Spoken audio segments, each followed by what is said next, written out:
going to buy a bit of time to let Phil Dowson come in amongst us. Phil, first of all, many congratulations. Enormous victory. How on earth do you sum up how you feel right now? I'd imagine your head and your heart are bouncing all over the place. Yeah, just immensely proud, really. I think that second half was ugly, but we just stuck at it, and the decision at the end, the coaching group were almost in tears because it's just come down to that last bit, and that's the beauty of the game, isn't it? And I'm so proud of that group, the effort they put in, particularly in the second half, in the rearguard effort, yellow cards, the defensive steps we put in. Yeah, huge credit.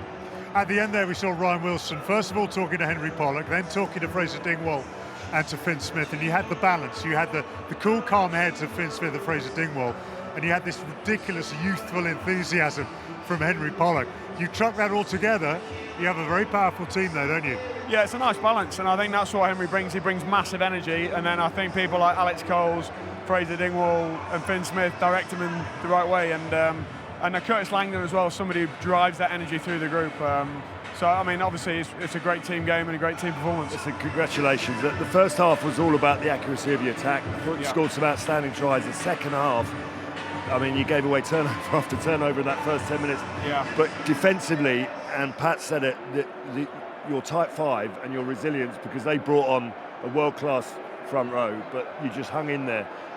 Every scrum, you must have been so proud of the defence and the resilience in your forwards. Yeah, I think so. I think and I say it again, we take a lot from last year in terms of we didn't start particularly well last year.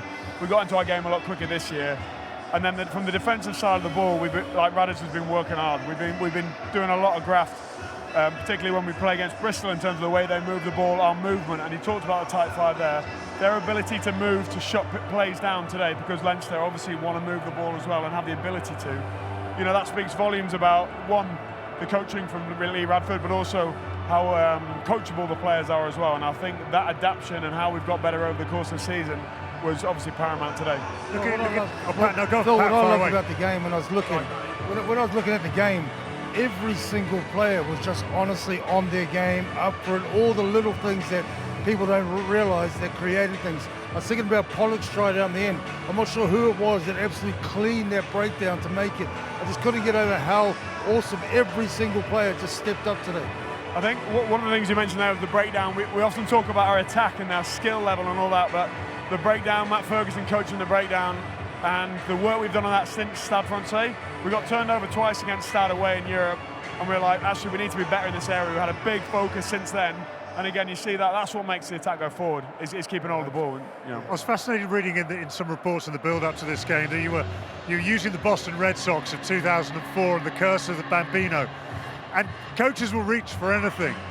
But was there like a gradual build and gradual messaging throughout the week, or maybe over the last couple of weeks, to come to this moment, to build the team, to get them mentally ready from the moment that first whistle went? I actually themed that as soon as the international break had finished. I themed why not us, the 2004 Red Sox, and we got absolutely humped by Leicester.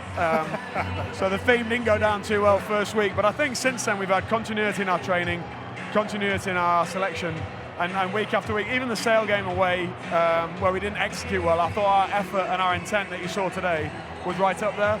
Then the two European fixtures, and then Newcastle away was a tough, another game like this. And then Bristol last week, at times we were humming. So yeah, I think we built on that momentum, and then whether or not the players buy into the theme or not, I don't know. But it seemed to work, and I know you as a coach won't want to pick on any individual player, but I'm going to kind of do it for you, because in Tommy Freeman we are seeing a player on the top of his game, an absolute jewel to watch. To coach him, to be around him as an individual, just give us an indication of what you're dealing with and what we're enjoying.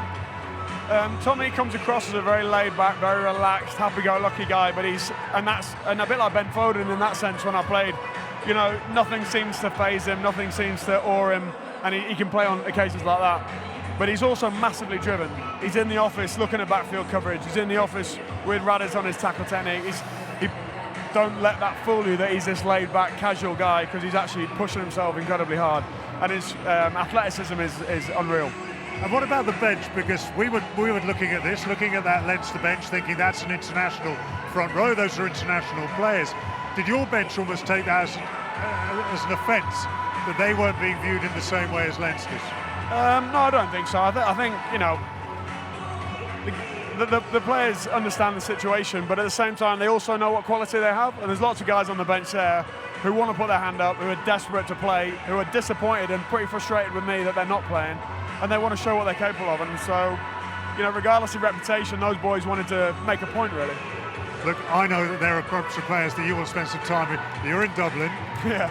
You need a drink in your hand. I do, yeah. I'm going to take that off you. Thanks. Replace that with a drink. Many congratulations. Well done, Phil.